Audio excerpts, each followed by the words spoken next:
Today we start our Player in the Pipeline series for the summer with Matt Wellens to discuss Max Plante and Brady Cleveland.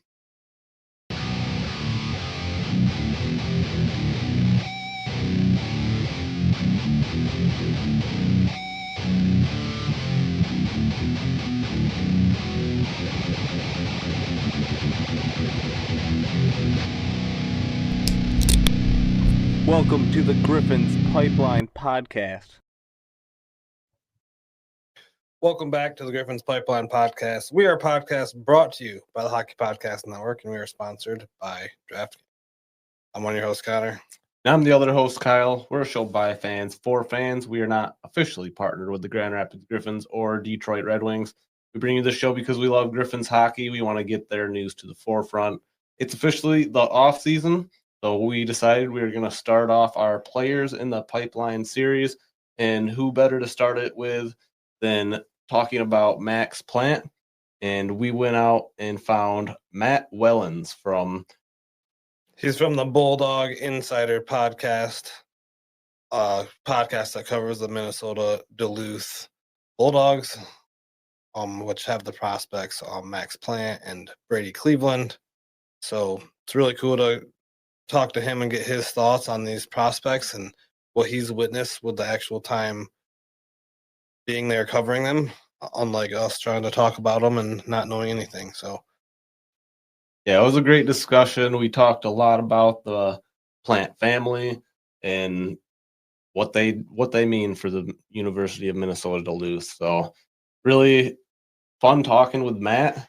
Love to share that with you. First, we got to get into some Griffins news as AHL playoffs continue without the Griffins, where Chicago and the Colorado Eagles are now matched up in a heated matchup where Colorado is leading that series 3-2. And then on the other side, we have the Wilkes-Barre Scranton Penguins versus the Toronto Marlies, and the Marlies are leading that one 3-2. So getting down close to the Calder Cup finals. So don't count either team out of this, both Wilkes-Barre Scranton being down a game and Chicago Wolves being down a game. You know Chicago's a good team. They beat us, so don't count either team out at this point. Both series could go to Game 7. Yeah, Colorado having a really crazy victory, 7-3 over the Wolves in the last game. Pretty crazy. But yeah, we also got to announce some departures from the Griffins. Edwards Trailmax, he was a key piece to this team, the Grand Rapids Griffins, and Jakob Broklowski also going to be leaving, signing across seas. So two guys that really contributed on the team, especially in the playoffs. Broklowski kind of stepped up to a new level that we haven't seen yet from him. And Trailmax obviously being one of our leading goal scorers and one of our best guys out there all year. And really sad to see those guys go. Yeah, and they'll be going across seas, so they won't be playing for any other North American team around here. So I'm really unfortunate to see those guys go, as like you said, Radkowski had such a great year. Max coming on for his first season and just putting pucks in the net. So, yeah, both guys that we're going to miss here for next season for sure. Yeah, and then there's the news, Dylan Larkin, captain of the Detroit Red Wings, requesting a trade from the organization. You could tell there's been friction there between him and Steve Yzerman after a press conference interview back a couple years ago when they didn't make the playoffs. There was no trade deadline accusations. I feel like ever since then it's been downhill. But you got to continue on no matter what, and it doesn't necessarily mean Larkin is gone. He demanded a trade, but that doesn't mean we have to trade him. He does have a trade clause, so he can kind of pick the teams he really wants to go to. So that's a whole other thing. And yeah, hopefully we can get a good return on him if we does trade him, and hopefully we can get a captain who suits the position.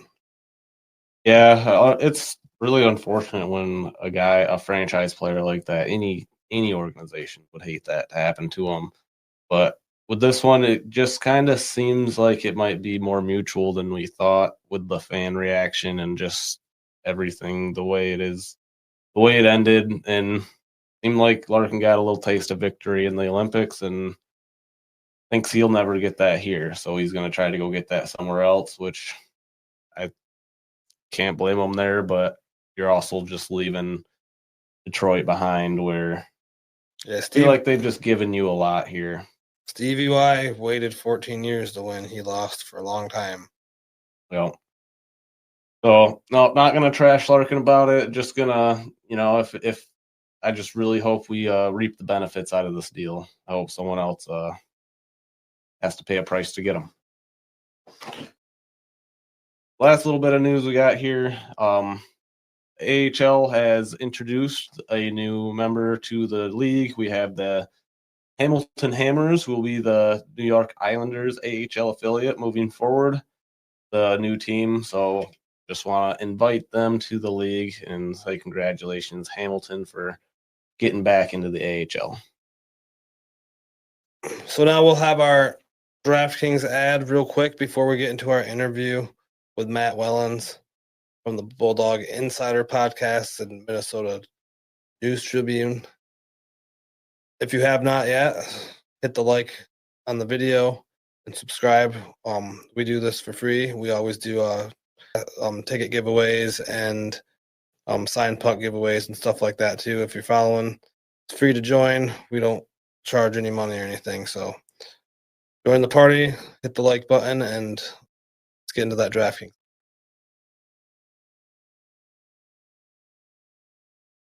It all comes down to this. A best of 7 battle, and DraftKings has you covered every step of the way. The DraftKings Sports app is now available in all 50 states and includes all markets. Sweat every shift of the series, all in one place, with one app. New DraftKings customers. Sign up with code THPN, spend $5 to get $200 in rewards within 21 days. That's code THPN. In partnership with DraftKings, the crown is yours. Bet with DK Sportsbook. Bet with DK Sportsbook. Gambling problem? Call 1-800-GAMBLER. 1-800-MY-RESET. New York, call 877-8-HOPE-NY or text HOPE-NY. Connecticut, call 888-789-7777 or visit ccpg.org. On behalf of Boot Hill Casino in Kansas, bet text pass-through may apply in Illinois. 21 and over. Void in Ontario. Event contract trading with DraftKings predictions involves risk of loss. Sportsbook bonus bets expire in 7 days. $50 in predictions dollars issued weekly for 3 weeks expire in 1 year. Redeem one non-withdrawable reward. Availability varies. Predictions offer void in New York. Ends June 28. Terms at dkng.co/audio.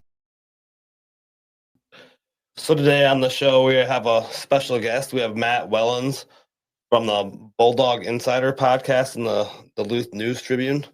How you doing, man? Hey guys, good to be on. Yeah, so we're very excited to have you. Thank you for taking the time out of your day. We really appreciate it. We not a lot of stuff to talk about in the off season, and so we decided we're going to start doing a players in the pipeline for the Detroit Red Wings. All the players, get someone who actually knows what they're talking about to talk about these guys instead of hearing the same old thing from every other Red Wings podcast and hearing everyone repeat the same thing, and actually get it from someone who knows what they're talking about. So before we get started, I know what I'm talking about, but I'll try the best I can. Yeah, so before we dive into that, let's talk about you and how you're involved with the Minnesota Duluth and how you started your career. Yeah, I've been covering college hockey for over 20 years now. I started up in Marquette, Michigan, actually at Northern Michigan University as a student reporter. Awesome. Up there covering the Wildcats and worked for the newspaper and radio station and USCHO and all that while I was up there. I've been in Duluth now for the last 12 years, covering the Bulldogs, the University of Minnesota Duluth men's and women's hockey teams. So, yeah, it's Minnesota, so they love hockey. So it's one of the rare jobs where they have someone specifically just covering college hockey, traveling the country and such. For both Bulldogs programs, the men and the women. We got the podcast, as you mentioned, Bulldog Insider. We've been doing that for 8 seasons now. So that's been a lot of fun to do. Yeah, and we see that you're award-winning also. Yeah, you have quite the pedigree with your 20-year history. Now you have the NHCH. The NCHC pedigree. Media Excuse me. NCHC Media Excellence Award. They ran out of people, so it finally got down to me after how many years they've been. Well, you're very humble about that. Yeah, I'm not a big awards guy. I think it was early in my career. I chased, all the newspaper association awards and stuff like that. And now deadlines come and go, and I let other reporters chase those. Oh yeah. Gotcha. Another day in the jungle, They don't give you you don't get a bonus or anything for winning the awards, so Yeah, so at that point, might as well take a little extra time when you get it, chill by the lake or something instead. Exactly. But yeah, so let's kind of talk about Minnesota Duluth a little bit and how they did the past couple of years and how they did the regular season and how the state of the program is kind of. Yeah, it was a bounce back year for the Bulldogs after missing the NCAA tournament in 3 straight years. They had that run of 7, you could call it 8, since they would have made it during the COVID canceled season as well. But 7 consecutive NCAA tournaments, 4 straight Frozen Fours, the back-to-back national championships. Things cooled off for a couple of years there, and now they're back on top. They were top 4 in the NCHC this year. They were played for the NCHC championship, lost at Denver. They were back in the NCAA tournament, lost to Michigan in the regional final, so a game short of the Frozen Four there. But fun, talented team to watch. They had a real hot start at the beginning of the year in non-conference and such like that. So yeah, it was a fun year to watch the Bulldogs. Yeah, I watched the Michigan and Minnesota Duluth game, and it was a really good game. And it's cool watching Max Plante, obviously the guy we're here to talk mainly about. Max Plant. My apologies. But yeah, he had quite the year, Max Plant, winning the Hobey Baker Award, the best college hockey player. So that's amazing. Yeah, he's the 7th guy from UMD, from Duluth to win that award, which is crazy. No other schools won it more. His dad was a finalist when he was a Bulldog, but didn't win it. So it's kind of a little redemption story. Him winning it this year, 25 goals, 52 points. He's been on it. He was on a tear this year. He was really, really good, playing on a really, really good line with his older brother, Zam Plant, who centers that line. And then Tampa Bay Lightning prospect Jason Shagabay also on that line. He's from War Road, Minnesota. So 3 northern Minnesota kids. Zam and that from Hermantown, which is just right outside of Duluth here. So 3 northern Minnesota kids. They're a dynamic trio to watch, and Max definitely, I'd say him and his brother all 3 of them traded off on maybe who was the best player each night, but Max really kind of drove and fueled and led that line. Yeah, and I hear there's actually another brother too, I believe, Victor Plant that might be joining the team next year. Yeah, there's 3 Plant brothers, Zam, Max, Victor. Victor's the youngest one. Zam and Max are only a year apart, about a year apart. They're both same class in college right now. Zam went to juniors for a year. Max went right from the national team development program into UMD. Victor was just at the national team development program there in Plymouth. He's coming in this year. Victor apparently, billet family was Chris Osgood, Redwing connection there. I don't know if Ozzy's pushing it all. Victor's draft eligible coming up here. I don't know if Ozzy's talking to Stevie and the guys to see if they can get a second Plant brother drafted this summer. But Victor's coming to UMD, and that's a huge reason why all three brothers are coming back to school for another year. Mm-hmm. Yeah, I seen in an interview that Max and Zam and Max kind of played a lot of hockey throughout the years together, but they've never actually all got to play on the same team before. So, because Victor was just too young to really play on the same team, so now this is like their first opportunity to actually have all three of them for the team they grew up rooting for too. So it's a chance you can't really turn down. Yeah, Zam and Max won a state high school hockey championship together at Hermantown. That was Zam's junior year, Max's sophomore year. It was before Max went to the development program, and Zam went off to juniors. Victor didn't get to play at Hermantown.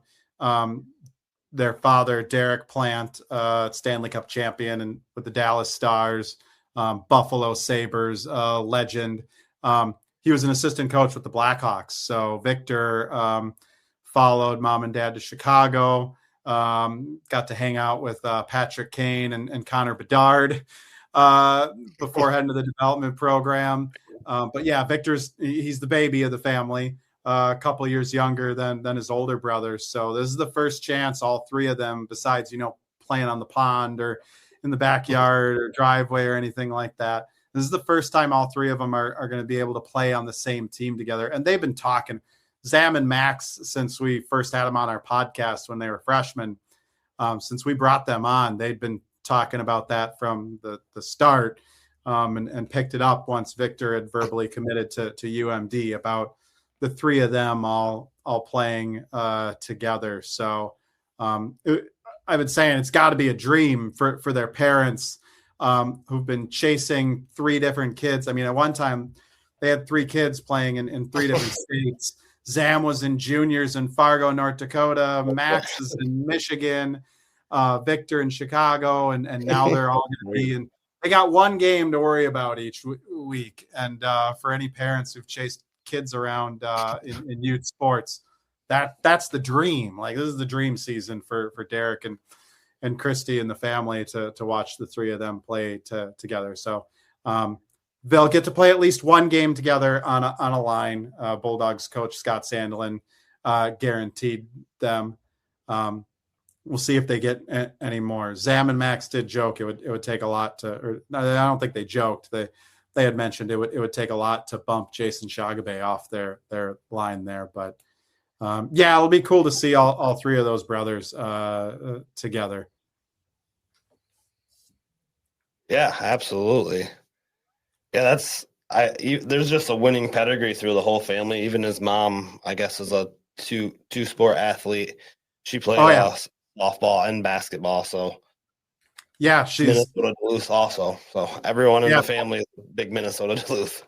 Yeah, both Derek and Christy went to Minnesota Duluth. Derek, played hockey here, and Christy was on the basketball team and then the softball team. Derek actually played a little bit of baseball too, which Zam now he wants to try and get a baseball game in. The brothers are competitive, super competitive, especially Zam. But Zam is competitive at everything he does. But he's a Pittsburgh Penguins prospect, so no one cares. At least your audience doesn't care about Zam. So my wife's my wife's a hardcore Red Wings fan. We met up in northern Michigan. She's from the Lower Peninsula. Nice. So she's filled me in on the Reddit threads in Red Wing fandom of trying to figure out trades. Oh, it's a war zone. yeah, trying to figure out, okay, here's the trade possibilities. How can we get Zam and Max? What would the Wings have to give up to get Zam and Max both in the system there? So, if the Wings can pick up Victor in the draft coming up here, he's probably a second or third round prospect. If they can pick up Victor, then I think they have no choice, but they got to find a way to get Zam on the team as well. Yeah, they got to fit him in there, right? I don't know. Can you bring Derek? Derek's currently a scout with the Ottawa Senators bring him over. Yeah. Bring him over. Yeah. I know retirement. right now the resume for the Red Wings is, did you play with Steve Yzerman? That's usually the first step to getting on the the front office staff right now. But it's Yep. the family is it's an athletic family. Christy is definitely. I get emails all the time. She's Derek is originally from Cloquet, which is a town just south of here. Christy's from Duluth. She's a Duluth East High School Hall of Famer. I get emails all the time. I got to make sure to mention Christy when I'm talking about, if I mention, Max or Zam's dad was an NHLer, and they're like, don't forget Christy. She's just as good of an athlete, maybe a better athlete than the kids. They'll tell you. Tennis and golf, I believe, are the sports she's right now. She'll beat them at. Gotcha. Well, they always say the mom's the power that drives the house, So. But yeah, one thing that stood out to me with Max Plant this year is he scored 50 points faster than Brett Hull did. Yeah, he got to 50 points. Yeah, 50 points. I think it was 50 career points. And I forget I have to go back. It's one of those things you write about and then you forget what you write about. But yeah, he got to. Obviously, he didn't get to that early in his, because he played a shortened schedule his freshman season. He broke his wrist his first college game with UMD, so he missed 10 games there. He was gone for the World Juniors. The fact that he was able to make that World Juniors team after breaking his wrist, and he actually played that first World Juniors when the U.S. won gold. He actually played that with a broken wrist. So, he had a tough freshman year at UMD with the wrist injury, and then it was kind of later in the second half that he started having some heart problems, and they found the arrhythmia and stuff. So he took a summer off of hockey really to get that taken care of, and but he was 100% by the start of the season, and we saw this last year when he's 100% what he can do. And it'll be interesting to see, next year, what he can do when he has that full off season to prepare. And then like we said earlier, the brothers being in the room too, the vibes are going to be at an all-time high, and it's just going to be a great environment for Minnesota Duluth next year.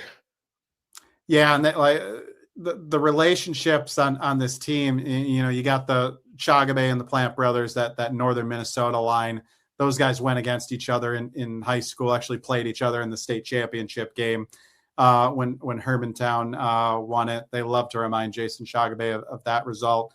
But their buddy, they got one of their childhood buddies playing on the team still, Ty Hansen. He's an undrafted. He'll be an undrafted free agent when he's done with college. Ty's almost like the fourth Plante brother, you could say, on that team. So really, really strong relationships, and it sounds like a really good dynamic in that locker room. It's fun to be around these kids. It's fun to get them on our podcast. The first time we had Zam and Max on, it actually turned into a little bit of a brother spat, because those two hadn't lived together, hadn't shared a room since high school, and they get to college and they're in the same room together, and brothers living together, it doesn't always know a thing or two about that. I mean, there's a reason my parents split my brother up and gave us each our own room. I think that was around middle school or something like that. So, Zam and Max and Ty and Hobey, and they all live together. Actually, like 8 of the guys all live together in a house. Though Zam and Max no longer share rooms. Zam has the top floor. Max is with some other guys in the bottom floor, and such. Victor, I don't believe will be living with Zam and Max off campus. He'll be getting the on-campus life for that first year, but it should be a fun dynamic having him away from these guys. He's lived away from his brothers long enough now. He's going to let his 2 older brothers fight it out as roommates and such. So But no, it should be a blast to have.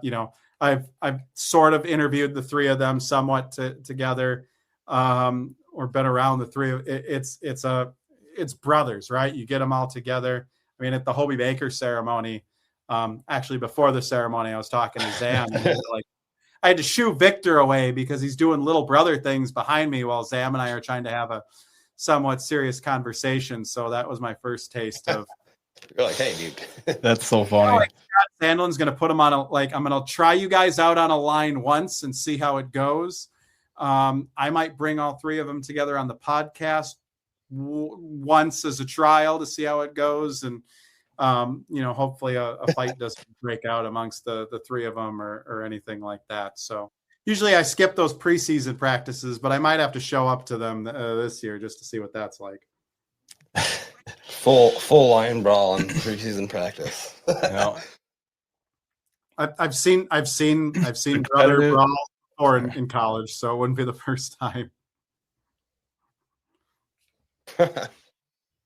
Yeah, that competitiveness that they have, it starts with each other, and then they take it and push it outward, and together they could be a pretty brutal force. But can they get away from each other? That's the thing. Yeah. So obviously Max Plant was drafted in the second round, number 47 overall by the Detroit Red Wings. And at the time of the draft, the consensus was he was generally the best passer in the draft. And he has a really good passing ability. And what else would you say his top abilities are on the ice? Yeah, I mean, he's got an eye. That's what allows him to zip the puck like he does and find guys and stuff like that. But he can score too. He's got a shot. He's getting better in that area, becoming a pretty good scorer. I think he probably would be a better scorer if he wasn't such a pass first guy. And it can be tough playing on a line with Jason Hobey and Sam. And in fact, all three of those guys sometimes can be pass first kind of players. But what really stands out about Max is and his brother Zam. This is true of both of them. You hear the cliche of like two-way players that you can use in every situation, but these are guys that UMD honestly wants to use as much as they can. And those guys want to play in every situation. And they go just as hard on the penalty kill as they do on the power play. Like those two will defend just as hard as they attack on offense. And they're both very opportunistic. Max especially, he had the two shorties this past year. Max especially is dangerous on the penalty kill or 6-on-5, or 5-on-6, I should say, situations. He's able to create scoring chances. It's almost like, the less players on the ice, the more room he has to maneuver and do things. And they're not secondary killers. Like when UMD goes on the penalty kill, that's the first two guys they're throwing out there are Zam and Max Plant. They're right at the top there, putting pressure on opposing teams. And they really were key to UMD having a strong penalty kill. That's the line UMD is going to throw out there when they're leading late in the game to pressure and attack and hold on to a lead. So, and those guys, they play a ton of minutes. Zam loves to have long shifts that's where some of his minutes come in. If you look at maybe why older brother has longer minutes than younger brother is a little smarter at getting off the ice for that change when he needs to. But they play a ton of minutes and they do a ton of things and they're hard shifts that they do, but it's not like by the end of the game they look gassed or anything. Like they're just as effective and strong on that last shift as they are on the first shift. If it's 6-on-5, you're pulling for an extra attacker at the end of the game. They're out there for, the 1.5, 2 minutes, whatever it is that you got the extra attacker. And the same thing if the other team has pulled its goalie and they're down a man, they're out there for that entire time, trying to win that game. And part of that is that competitive nature I talked about. of the brothers. And I don't know, maybe Zam and Max, if one's out there, the other's got to be out there to prove he can do it as well. Maybe it's a little bit of that, but yeah, they just go hard from start to finish and gotta, I know it's a cliche to say they got a motor, but yeah, they just go, man. And they just go so hard. So I was watching a couple interviews with Max, and there was one where he was saying that Brad Marchand is his favorite player and his influence. So he said the ferocity, the small guy ferocity, not being scared of other people, will make it so if he's not scared of everyone else, then he can get out there and accomplish anything he wants. So that was really cool. Yeah, cool attitude to have. Yeah, he's a big Brad Marchand fan, and he doesn't necessarily. I think he plays like the spirit of Marchand. He's not going to be the instigator or a bug or anything like that. But he plays bigger than he is a smaller forward. He's not a big, strong guy and such. But I should say that he's strong. He's put on a lot of muscle here in college, which is the benefit of coming to college hockey. Is they just play those 2 games a week on Friday and Saturday. So you have all that time, Sunday, Monday to recover from games. And then you're working the rest of the week and such. You get a lot of time in the weight room in the NCAA. But he's a smaller guy, but he's quick, he's shifty. And I would say like he plays with that spirit of and grit and that no fear that Marchand has. Yeah, that's a good player to replicate for sure. Or at least the spirit. I don't know about like you said, probably not penalty minutes. Instigator thing. Yeah, though Max's one hat trick in college did come the night that he got a major penalty. So he picked up a rare major for boarding in the late in the first period in Colorado Springs at Colorado College, and then went on to redeem himself with a hat trick that night. So I think most coaches would take that. If you're going to take a major, go ahead and give me a hat trick after that, assuming you didn't give up 3 goals on the major penalty. But gotcha. Yeah. So with Max, what you're telling me, what I'm hearing is we got a 2-way playmaker that eats minutes and can be clutch in games. Where do you put Max as like just because you've seen him? Obviously, this is a little bit of a prediction. Where do you see his like potential? Like, you see him in a top 6 role? Do you see him in a top 9 role? Where's his ceiling at? Yeah, I'm not because I've been in the college game so long. I'm not always great at projecting to the pros, but like I would say with Max Plant, I know the Redwings like to keep their start their prospects in Grand Rapids and let them marinate down there for a while before bringing them up to Detroit. Again, my wife's a Red Wings fan, so I hear it. Sometimes they let prospects marinate maybe a little too long in Grand Rapids there. Oh, yeah. And don't bring them to the NHL quick enough. But like Max is a guy I think they could, bring to the NHL right away because he could play a third line role to start out. He could be, brought in late next season after the Bulldog season comes to an end. And this is his last year in college. He said it at the Hobey Baker ceremony. He's coming back, playing 1 year with Victor, and 1 more year with Zam, 1 year with Victor. Then he's going to the Red Wings organization. So like they could bring him in at the end of next season and maybe even his rookie year. He is a third line guy. We saw at the World Championships here.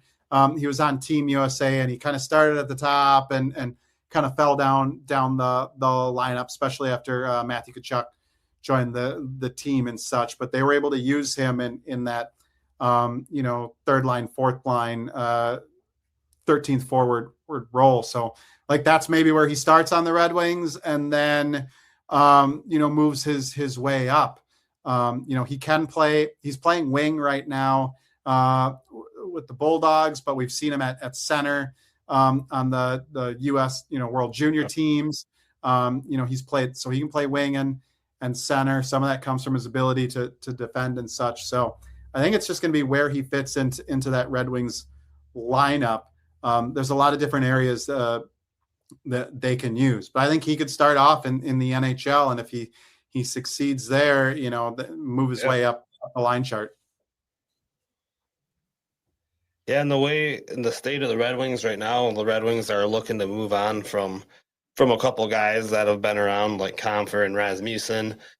And, there's a big group of young guys who are all hungry to fight for that position. And I think it's going to just bring the best out of all the players. And it'll be really cool to see who comes out on top. And if Max Plant could come in and take that role, that'd be a huge success. Yeah, I think if he does, if he is playing with the Griffins, the AHL, I think, is a league that he's gonna really, excel in. You're gonna see him put up a lot of points and such like that for the Griffins. And I'm not trying to discount the AHL or anything. I just think the smaller size and where he's at right now. Absolutely. Like, I think if he had left UMD this year after his sophomore year, he's definitely probably spending a year in the AHL. And I think he's playing really, he's having a really good year in the AHL. I think by going back to college another year, especially after the health stuff he dealt with kind of there for his first year of college, he'll get 2 full hopefully healthy years of college under him. He could be in that position like a Noah Cates did out of UMD. He actually came back for 4 years, and then went on and stepped right into the NHL with the Philadelphia Flyers. We could see that would be a guy I would compare Max to, but with probably more of an offensive upside than Noah Cates. Noah Cates is a guy that who's actually a wing that transitioned to center because his brother, who was a center, got injured, and UMD desperately needed a center. They were thin at center at that time, and he was able to, Noah's been able to carve out an NHL career as more of that third line 2-way defensive center. I know the Flyers really want him to be an offensive guy, but I don't think that's him in the NHL. I think Max can be a scorer, an assist guy. I think he can rack up points in the NHL. Yeah, I think what could also happen is it could kind of be like the Dylan Larkin treatment, kind of where you come out of college and you had to GR for just the playoffs, if GR is the playoffs, obviously, and they play in the playoffs, and then the next summer coming right up, you don't necessarily need a full season in the AHL to progress if you got such skill, Yeah, some of that's always timing too, right? Like, if you end up, it's where everyone, how long is UMD season going to go? Is it going to be the end of March, or is it going to go into April because they make the Frozen Four? Where are the Red Wings going to be with their season? Are they going to? God, I hope they're in the playoffs. But by next season, because I don't know how much more I don't know how much more my wife can take, guys. I don't know. I hear you. In the happy wife, happy life. I don't know how much more I can watch her being depressed there in the spring, the Red Wings not being in the playoffs. Meanwhile, the Minnesota Wild make the playoffs. Choke away, they underperform in the playoffs. But getting really tired. Against the Avalanche, though. Yeah, who then blew it against crazy how that works, though. Yeah. Yeah, they did. Yeah, she's getting really tired of watching the Minnesota Wild waste playoff appearances while her Red Wings miss out. So, if I remember right, that season with Larkin, I remember he played that year at Michigan, and I don't think the Red Wings were making a playoff push at that time, and the Griffins were going on a run. So, I remember some people in the AHL. A great experience. Yeah, I remember some other teams in the AHL were not happy that the Griffins were able to add a Dylan Larkin at the end of the year. There, they kind of felt it was a bit of cheating that year. They're like they're just loading up in the playoffs with college. Yeah, they thought that Yeah. There might have been some teams that were trying to get a Dylan Larkin rule in there, is you can't just bring on mercenaries like that for the playoffs. Kind of like how people complain with Tampa Bay bringing guys out of IR at the postseason for the playoffs. Injury, yeah.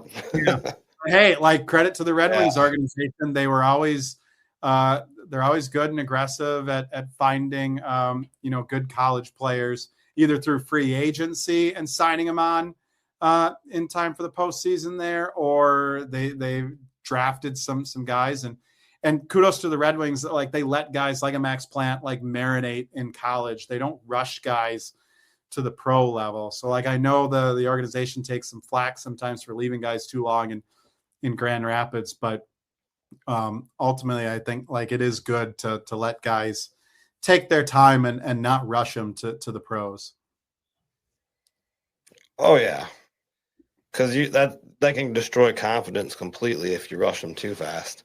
Yeah. Then they get themselves in their heads, and it's like a lot harder to come out of. You can't pull yourself out of it. Yeah, I've noticed that too with around the league. Especially goalies. Everyone's taking more of a consideration on these NCAA players, and it's really just kind of starting to show. I mean, Red Wings got a handful of them, Trey Augustine being one of them. They're already getting national accolades, and yeah, it's kind of exciting to see the NCAA take a big step up over the last couple of years. Yeah, Trey Augustine's a good example. They let him go back to college another year at Michigan State. I think he became a much better, a more confident goaltender as well. And goalie's definitely a position, that it takes a while to develop. So, Augustine's a guy I hope they keep in Grand Rapids for a couple of years to get some experience and such. And find out if he's a guy that's going to be able to make the jump to the NHL.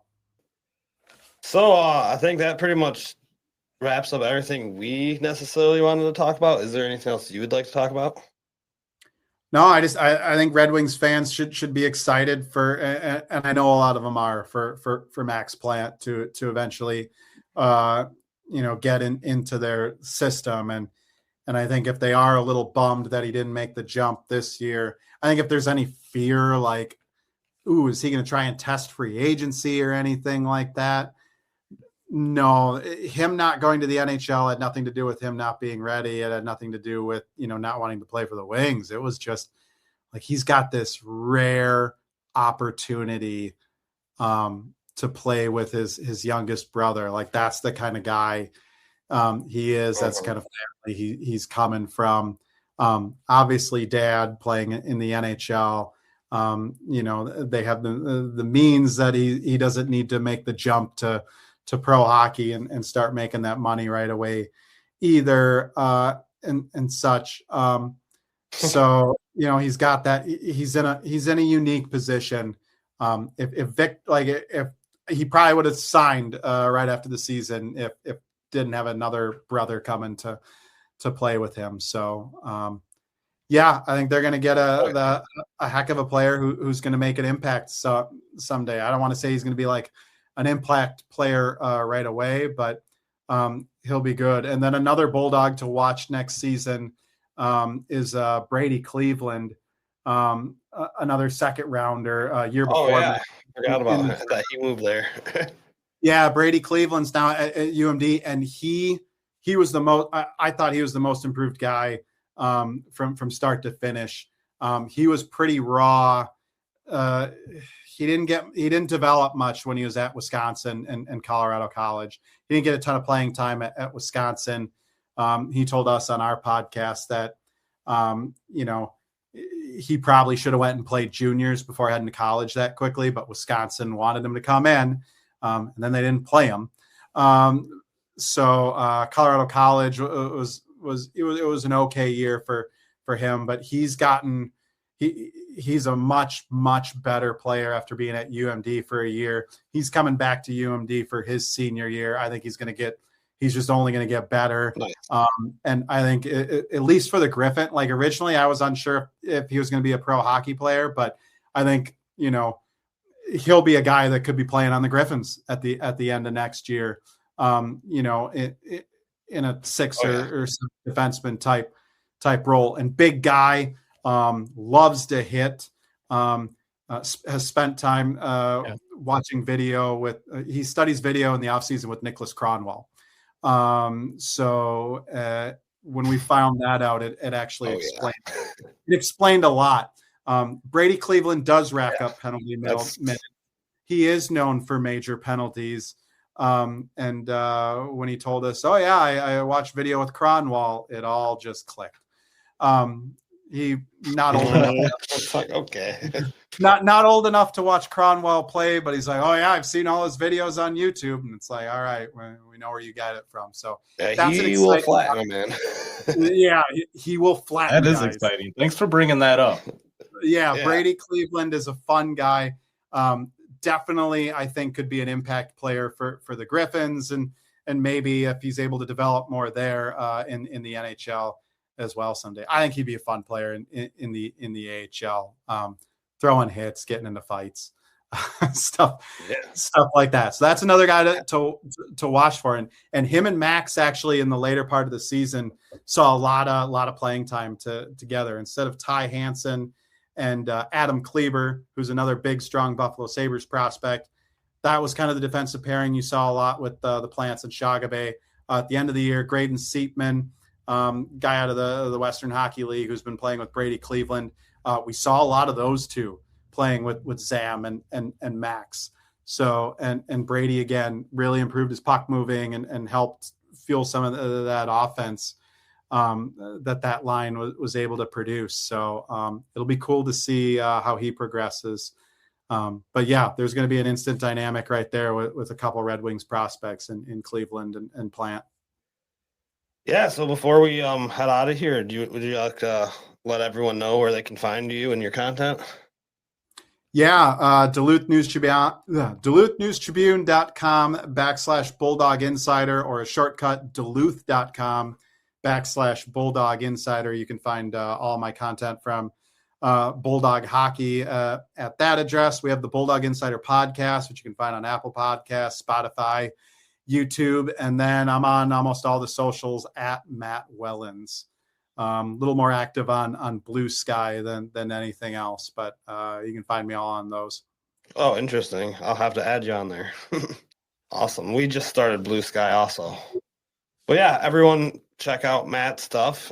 It's really good. If you're into Minnesota Duluth Bulldogs, he's your guy. So a lot of Max Plant coverage. All right, Matt, you have a good rest of your day. Appreciate you coming on. Yeah. Thanks, guys. Anytime.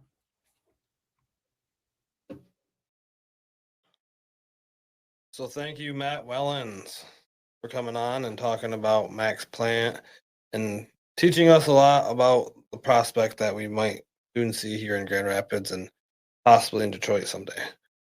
Yeah, not just Max Plant. Thanks for giving us the update on Brady Cleveland, as well as it was a little bit of a reminder for us that he ended up moving over to Minnesota Duluth College there. So thanks for that update on him, and wish Minnesota Duluth luck to the next season. That should wrap up this episode. We'll get on out of here. We got a lot of hockey events coming up over the off season. Obviously, the draft will be at the end of the month here in June, and then free agency starts for July. We're going to keep you guys rolling with some player in the pipeline as we go along. We'll get our season review all wrapped up here. We've just got some finishing touches to put on it. So we'll get that out for you here next week, hopefully. And then we'll have players in the pipeline series throughout the summer to keep you guys informed on some of the prospects we hope to see in the coming years for Detroit and Grand Rapids. Yeah, so in the Griffins regular season, we kind of cover the Grand Rapids Griffins, and on the off season we do the pipeline, and that's pretty much how we get the name Griffins Pipeline Podcast. So check us out. If you haven't already checked us out, give us a like, subscribe. We give away a bunch of free stuff all the time, and we can actually tell you what's going on in GR. A lot of people don't actually know what's going on in GR. We watch every game and we know what's going on. So it's our pleasure to keep the Griffins information out there. Just there's a lot of hockey happening. It's really hard to follow a team that's if you're not following a specific team. So yeah, so Go Griffins. Go Griffins. Thank you for listening to the Griffins Pipeline podcast. If you enjoyed the show, give us a 5-star review. We are part of the Hockey Podcast Network. We are not partnered with the Grand Rapids Griffins, Detroit Red Wings, or Toledo Walleye. We are not experts. We are just die-hard fans looking to make a community with others alike. Let's go Griffins Nation. Join the fun, like and follow us on Facebook and X, or call into the show and have your opinion heard 1-616-319-1175. Thank you. Grand Rapids Griffins, Toledo Walleye, and Detroit Red Wings. Players, coaches, websites, and social media. Thank you AHL.com, NHL.com, ETL.com, EliteProspects.com, and anyone else putting out information on the teams. Until next time, go Griffins. Go Red Wings, go Walleye.